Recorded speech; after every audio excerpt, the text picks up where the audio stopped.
واحد اللہ کی محبت ہے جو ہر مطلب سے پاک ہے۔ تمہاری زندگی میں جب اللہ کے راستے پر چل پڑے تو جان لو تمہارے رب نے تمہیں چن لیا ہے۔ الفاظ کی چوٹ جسم کی چوٹ سے زیادہ گہری ہوتی ہے۔ رشتوں کو غلطیاں کمزور نہیں کرتی بلکہ غلط فہمیاں کمزور کر دیتی ہیں۔ اللہ کی رضا میں راضی ہونا اتنا بھی مشکل نہیں ہے، بس تھوڑا سا صبر ہی تو کرنا پڑتا ہے۔ گفتگو ایسی رکھو کہ دل میں اتر جاؤ، نہ کہ دل سے۔ آنکھوں کا پانی اور دل کی کہانی ہر کسی کی سمجھ میں نہیں آتی۔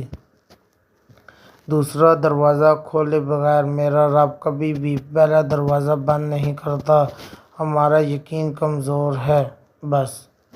دوسروں کے آنسو کو زمین پر گرنے سے پہلے اپنے دامن میں جذب کر لینا انسانیت کی معراج ہے۔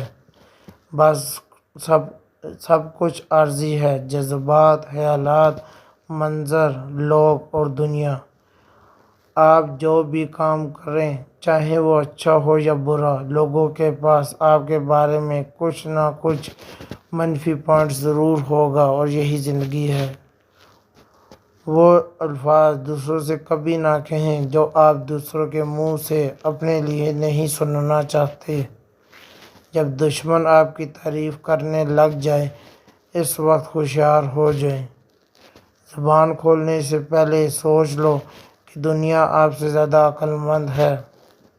برے وقت سے خود کو وہی شخص بچا سکتا ہے جو برے وقت سے آگاہ رہتا ہے۔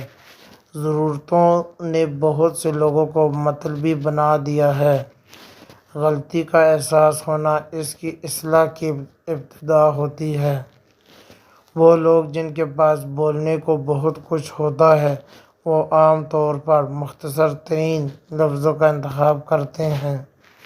آپ کا ہر خیال آپ کے کردار کا مستقل حصہ بن جاتا ہے۔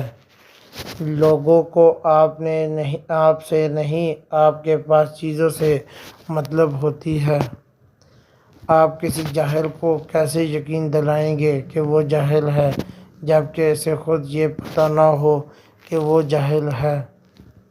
اپنے آپ میں وہ تبدیلی لا جو آپ دنیا میں دیکھنا چاہتے ہو۔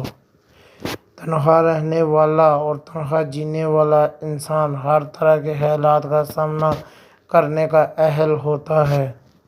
آپ کی عادتیں اس بات کی وضاحت کرتی ہیں کہ آپ کون ہیں۔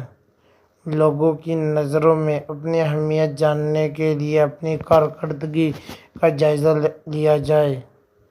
اگر آپ سیکھنا چاہتے ہیں تو آپ کی ہر غلطی آپ کو سبق دیتی ہے۔ بعض اوقات بدلہ لینے سے بہتر ہوتا ہے آپ کسی نامناسب بات کو نظر انداز کر دیا جائے۔ انسان کو اتنی سمجھ ضرور ہونی چاہیے کہ اسے کب بولنا چاہیے اور کب خاموش رہنا چاہیے۔ برے وقت کو ہمیشہ یاد رکھو تاکہ تم اچھے وقت کی ہمیشہ قدر کر سکو۔ الفاظ ہمیشہ وہ شخص استعمال کرتا ہے جس کے پاس آپ کو دینے کے لیے دلائل بہت کم ہوتے ہیں۔ آپ سے جلنے والا آپ کا دوست آپ کے دشمن سے زیادہ خطرناک ہوتا ہے۔ پیسے سے حاصل کی جانے والی تعلیم کبھی فائدہ مند نہیں ہو سکتی۔ اس شخص کی قدر کرو جو تمہاری وجہ سے مشکلات سے لڑ رہا ہے۔ حالات اور وقت کی تبدیلیوں سے بدلنے والے تعلقات سے بہتر ہے کہ انسان تنہا رہے۔ محنت اور کوشش آپ کو وہ سب دیتی ہے جس کے آپ حقیقت میں حقدار ہوتے ہیں۔ منزلیں کبھی کسی کے گھر جا کر دستک نہیں دیتی، راستوں پر چلنے سے ہی راستے نکل آتے ہیں۔ تعلیم کی جڑیں کڑوی ہوتی ہیں لیکن اس کا پھل ہمیشہ میٹھا